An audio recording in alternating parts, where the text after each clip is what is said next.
السلام عليكم، ازيكم حبايبي؟ عاملين ايه؟ ان شاء الله نعمل حلقه النهارده، حلقه جلاش باللحمه، وحلقه سريعه جدا وسهله جدا.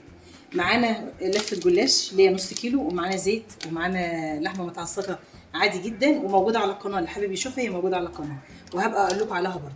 ومعانا لبن، ومعانا بيض، ومعانا جبنه موزاريلا.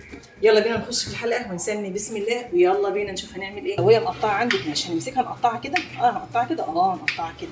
حلقة سهلة جدا لحبايبنا العرايس الجداد وبناتنا الصغيرين، سنة أولى مطبخ وسنة أولى جواز وكي جي وان، عشان نبدأ من تحت خالص بقى. ماشي، هنقطعها خالص كده. يعني هي لو عندي مكسرة متقطعة هنعملها بأسهل الطرق، ما تاخدش معانا يا حبايب قلبي 5 دقايق. طبعا حابة أشكر اللي داخل جديد على القناة، يا رب كده ينول كل اللي بيحلم بيه، اللي يحط لي لايك ويحط لي اشتراك على زر الجرس عشان يجي له كل جديد من قناه حسن. يا رب القناه تكبر بيك وتبقى احلى قناه على اليوتيوب.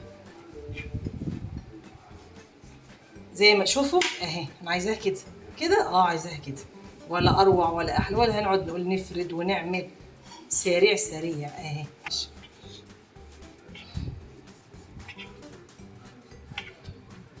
ما تنسوش تحطوا اللايك.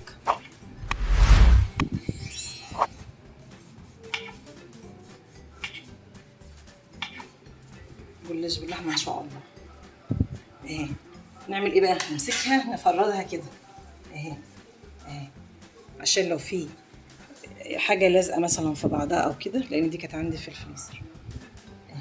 يبقى ندور كده في الفريزر، ندور كده نشوف حاجه تكون منسيه يا ولاد، شويه لحمه مع لفه جلاش، ونعمل صينيه جلاش باللحمه تستاهل بقكم ان شاء الله، تطلع حلوه وجميله وتنال رضاكم اهي. طب هنعمل ايه بعد كده؟ هنجيب صينيه. طيب ونعمل ايه؟ صينيه دي مناسبه حاجه عشان تبقى الجلاش بقى لا رقيق ولا تخين. عايزاها بقى تسميها فطيره، سميها زي ما تسميها، المهم في النهايه انها ايه؟ تطلع حاجه جميله وحلوه.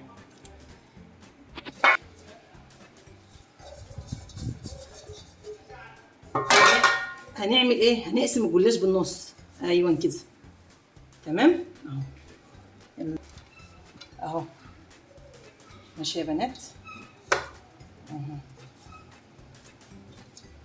لو انت عايزاها بتحبيها رقيقه والله بقى ممكن تنقصي منها، بس انا هعمل نص لفه.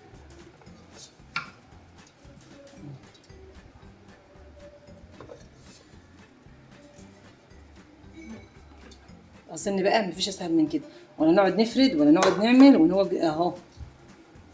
تمام. عصجناها ازاي؟ انا كنت عاملاها في الحلقه بتاعت البيتزا، اللي حابب يخش يشوفها يا جماعه هيلاقيها موجوده باسهل الطرق. هننزل دلوقتي بقى باللحمه. اللحمه دي بقى راجعه لك، عايزه تكتري عايزه تقللي حطي بقى براحتك، انا ما بقولكش، مش بقولك تعملي ايه، ان شاء الله تعمليها بربع كيلو حتى، ده خاص بقى بيكي انت حبيبتي، انا بس بديك الفكره. ايه على فكره يعني الرقاق بقى لا طبعا بيختلف عن التقطيع طبعا، حاجه تانيه. على فكره موجود برضه، انا عامله قبل كده حلقات جلاش باللحمه.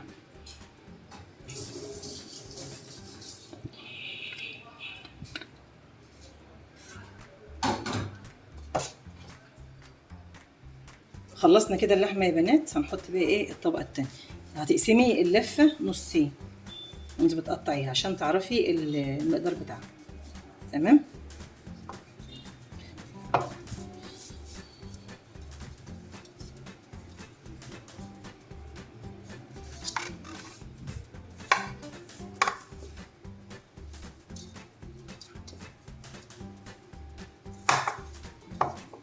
هنحط ايه؟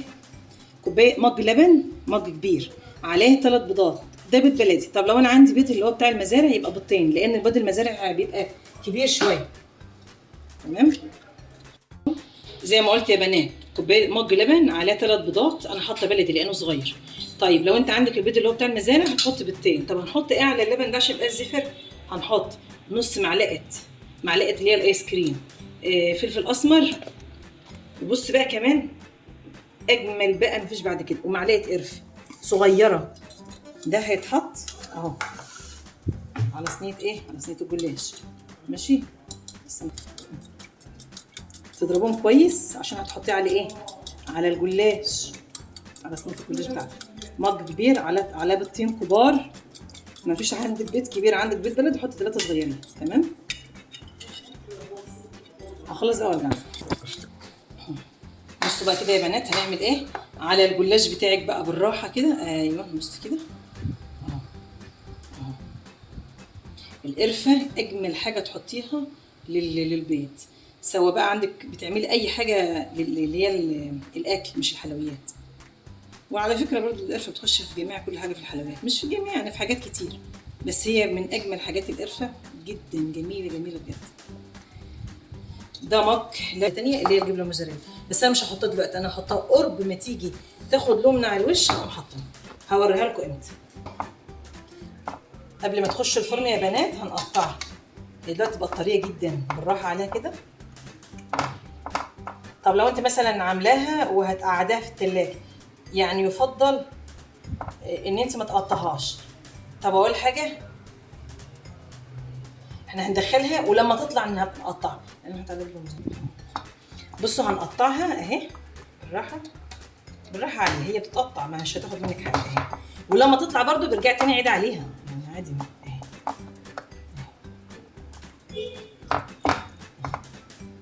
بالراحه عشان ايه الورق ما بيتحملش. عايزه تقطعيها دلوقتي قطعيها، عايزه تقطعيها لما تطلع من الفرن بعد ما تستوي عادي، الاثنين شغالين يعني. ماشي. هندخلها في فرن ايه على نار متوسطه يا بنات. ماشي. لو انت عندك الفرن بتاعك بقى انت اكيد عارفه درجاته، بس هي على نار متوسطه. هتعرفها ازاي؟ اول ما تاخد لون من هنا كده من الجناب تعرفي ان هي احمرت من تحت، تقوم مطلعها. لو لسه الوش ما احمرش حطها تحت الشوايه. وهان كل ما نيجي نعمل مرحله نبقى معاكم.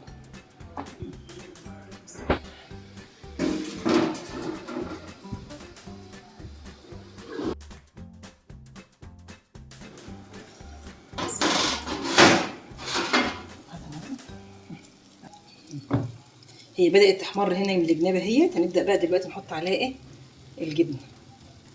عايزه تحطها من الاول بس انا بفضل دلوقتي بتبقى احسن، لان الجبنه بتسيح وبتاخد لون بسرعه، فاحنا عايزينها ايه تبقى طالعه كده جميله وسايحه وحلوه. تمام. وعلى فكره ممكن تعمليها من غير جبنه عادي، يعني الجبنه ديت لا حابه حط مش حابه براحتك. بس انا كانت عندي بقى، وبعدين ده بينقل صينيه الجلاش بتبقى حلوه قوي. هندخلها بقى تكمل سوا. كملها بعدين ارجع. يلا. وبكده يا حبايب قلبي طلعناها اهوت من الفرن. هنقطعها بقى. وبكده يا حبايب قلبي وصلنا لنهايه الحلقه بتاعتنا. يا رب تكون حلقه جميله وخفيفه عليكم. اظن مفيش لا احلى ولا اجمل ولا اسرع من كده.